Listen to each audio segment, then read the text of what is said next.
সোনাই পাপড়ের গল্প আসরে স্বাগত সবাইকে। আজ বেশি কথা না বলে শুরু করতে চাই সত্য ঘটনা অবলম্বনে গল্প। নাম তার আনন্দ। ছুটছে, আনন্দ ছুটছে। ট্রেনের হাতলটা ধরতেই হবে। সামনে প্রচুর মানুষের ভিড়, সেদিকে তাকাবার সময় নেই। একবার হাতলটা ধরে ঝুলে পড়তে পারলেই হবে। অন্য পথযাত্রীরা বাকি পথ ঠিক পা রাখার মতো জায়গা করে দেবে।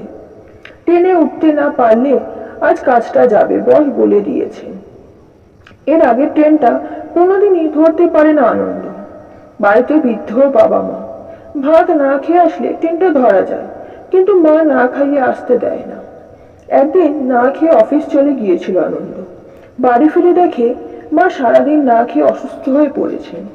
তারপর থেকে যা হোক দুটো ভাত খেয়ে বেরোয়। কাল অফিসে অনেক কাজ ছিল, সবটা শেষ করা হয়নি। আজ ভেবেছিল তাড়াতাড়ি অফিসে গিয়ে বস আসার আগেই কাজগুলো করে রাখবে। কি জানি বস যদি আজ তাড়াতাড়ি অফিসে আসে হয়ে যাবে। এত ঠেলছেরা সামনের কয়েকজন আনন্দকে ধরে না থাকলে এক্ষুনি পড়ে যেত চলন্ত ট্রেন থেকে। আজ বাড়ি ফেরার পথে মুরগির মাংস নিয়ে যাবে মাকে বলে এসেছে। সকালে এত কাজের চাপ, বাজারে যাওয়া হয় না। কাল বাবাকে ডাক্তার দেখাতে নিয়ে যেতেই হবে। মা কদিন ধরে বলছে বাবার শরীর ভালো নেই। নানা চিন্তার মধ্যে দিয়ে গন্তব্যস্থল চলে এলো। পার্শ্বকা স্টেশনে ট্রেনটা দাঁড়ালো। আনন্দ ট্রেন থেকে নেমেই দৌড়াতে লাগলো। 1 নম্বর প্ল্যাটফর্মে ট্রেন ঢুকছে তখন। সবাই চিৎকার করে উঠলো। ট্রেনের ড্রাইভার ট্রেন থামানোর চেষ্টা করছে, কিন্তু ট্রেনের চাকাগুলো গড়াতে গড়াতে এসে দাঁড়ালো আনন্দর সামনে। হকচকে আনন্দ বাকি লাইনটা পেরোতে গেল। কিসে যে পা আটকিয়ে পড়ে গেল বুঝে উঠতে পারল না। কোমরের ওপরের অংশ পড়েছে লাইনের বাইরে, আর পা দুটো লাইনের উপর।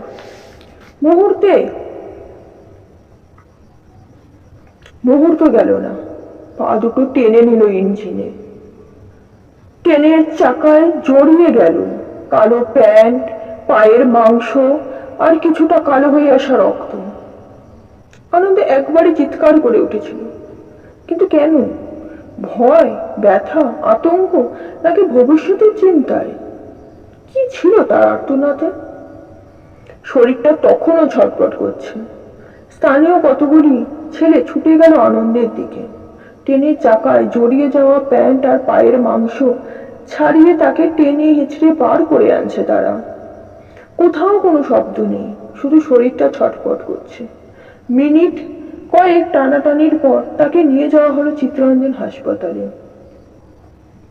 সেদিন স্থানীয় রেল লাইনের ধারে বসা মদ গাঁজা খাওয়া বাজে ছেলেগুলো নিয়ে গেল তাকে, যাদের দেখলেই আমরা বলি বাজে ছেলে।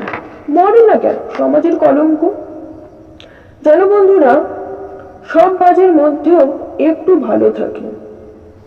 আমরা হলে পুলিশ আসার অপেক্ষা করতাম, চোখের সামনে মরতে দিলাম তাকে, তাই না? কিন্তু ওরা সেটা করেনি। এখানেই ওরা আমাদের থেকে আলাদা। আনন্দর অফিস যেতে আজ অনেক দেরি হয়ে গেল। কি হচ্ছে অফিসে সেটা শুনে নেই। বেশ কিছুক্ষণ হয়েছে কাজ শুরু হয়েছে অফিসে। বস এসেই প্রথমে আনন্দকে খুঁজতে লাগলো। কলিগরা বলল আনন্দ আজ অফিস আসেনি। বস জানতে চাইল কোনো ফোন বা SMS কাউকে করেছে কিনা আনন্দ। সবাই বলল না। সুযোগটা ছাড়লো না কোনো কলিগ। আনন্দ দেরি করে আসা থেকে শুরু করে কলিগদের সাথে বাজে ব্যবহার, নানা মিথ্যা বলে বসের কাছে আনন্দকে খারাপ সাজাতে লাগলো সবাই। আগের দিনে কিছুটা কাজ বাকি ছিল, সেদিকে চোখ পড়তেই বস রেগে চিৎকার করে উঠল। দারোয়ানকে ডেকে বলে দিল আর কোনোদিন আনন্দকে অফিসে ঢুকতে না দেওয়া হয়, এবং এই মাসের 29 দিনের মাইনে আনন্দকে না দেওয়ার কথাও বলল ক্যাশিয়ারকে। বসের রাগ একবারও খোঁজ নিল না কি হয়েছে তার, কেন সে এলো না। সরাসরি কাজ থেকে বার করে দিল। কলিগদের মিথ্যেগুলো সত্য হয়ে আনন্দর প্রাপ্য মাইনেও বাদ পড়ল। সে পেল না। সেদিন ঘন্টা 2 পর অফিসে এলো এক নতুন মানুষ। যে আনন্দের জায়গায় কাজ করবে, ওর থেকেও কম মাইনে পেয়ে।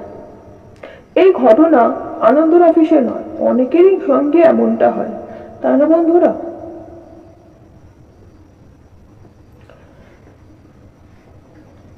আজ বিকেল থেকে আনন্দর মা রাতে মুরগির মাংস করবে বলে তোড়জোড় শুরু করেছে। ছেলের পছন্দ মতো কষা মাংস করবে। আজ যেন সময় কাটছেই না। বারবার ঘড়ি দেখছি, ঘড়ির কাঁটা দুটো এক জায়গা থেকে আরেক জায়গায় সরছেই না। বিকেল থেকে সন্ধে, সন্ধে থেকে রাত হয়ে গেল, তবু আনন্দ এলো না। বৃদ্ধ বাবা মা নানা রকম চিন্তা করতে লাগলো। অফিসে কোনো ঝামেলা হলো না তো, কিংবা কোনো বিপদ আপদ? আনন্দকে ফোন করে দেখলো সুইচ অফ বলছে। কি হলো ছেলেটার? দুশ্চিন্তায় আর নানা ভাবনায় কেটে গেল সারা রাত। পরের দিন দুপুরে আনন্দকে ফোনে পাওয়া গেল না। আনন্দের বাবা মা ভেবেছিল কাল অফিসের কাজ করতে করতে রাত হয়ে যাওয়ায় হয়তো টের পায়নি ছেলেটা, ঠিক ফোন করে জানাবে। কিন্তু যখন কোনো খবর পেল না বৃদ্ধা, তখন প্রতিবেশীদের জানালো ঘটনাটা। নানা প্রতিবেশী নানা কথা বলতে লাগলো।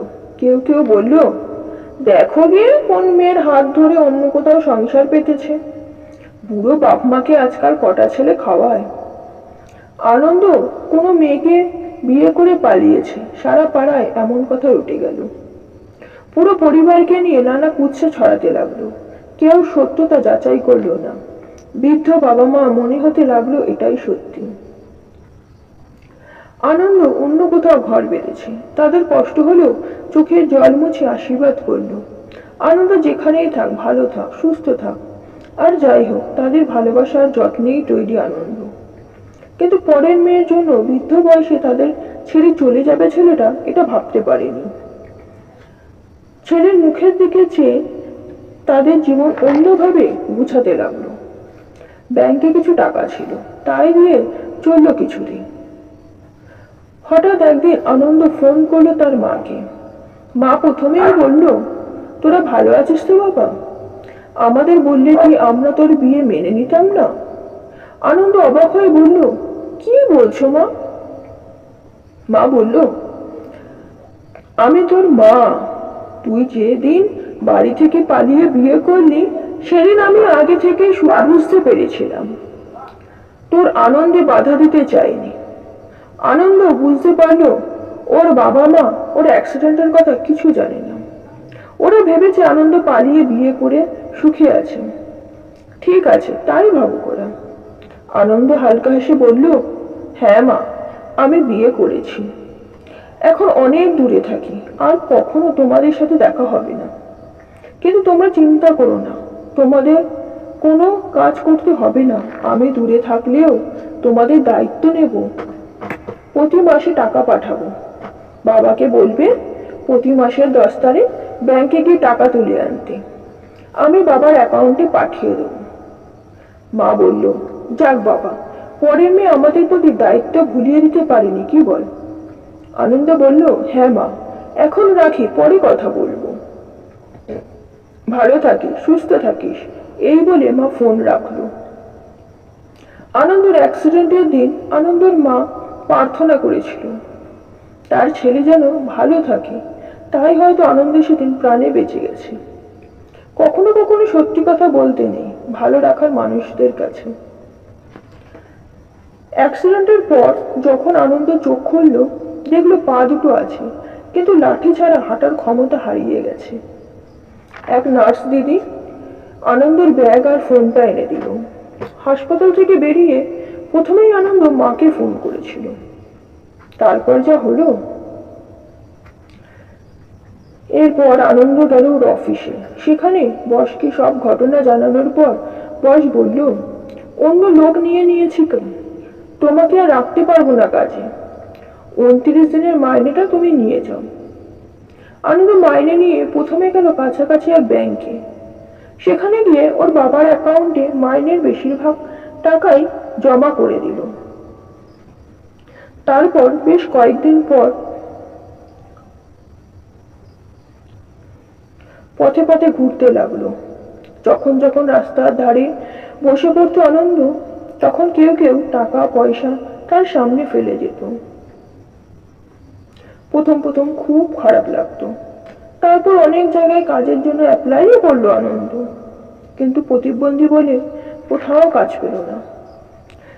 দেখতে দেখতে কেটে গেল বেশ কয়েকটি বছর। আনন্দ তখনও রাস্তার ধারে পড়ে থাকে।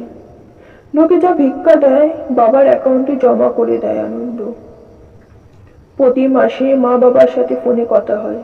স্ত্রী পুত্রের নামে মিথ্যে কিছু ভালো থাকার গল্প শোনায়। মা বাবা প্রতিবারই আনন্দের কাল্পনিক বউকে গালিগালাজ করে। আনন্দ চুপ করে শোনে। মনে মনে আনন্দ খুশি হয় এই ভেবে যে তার অ্যাক্সিডেন্টের কথা এখনো কেউ জানে না। দাড়ি গোঁফ আর ময়লা পোশাকের জন্য পরিচিত কেউ আনন্দকে এখন দেখলে চিনতে পারবে না। এইভাবে আর কতদিন চলবে? আবার কখনো ভালো দিন আনন্দের জীবনে আসবে কিনা তা ভগবানই জানে। আনন্দ এখন একটাই চিন্তা করে, ওর বাবা মা যতদিন বেঁচে আছে ততদিন আনন্দ যেন প্রতি মাসে তাদের টাকা পাঠাতে পারে। সেদিন যদি ট্রেনটা অ্যাক্সিডেন্ট না হতো, আনন্দের জীবনটা অন্যরকম হতো। এরপর আনন্দ জীবনে কি ঘটেছিল আমার জানা নেই, তাই গল্পটা এখানেই শেষ করলাম।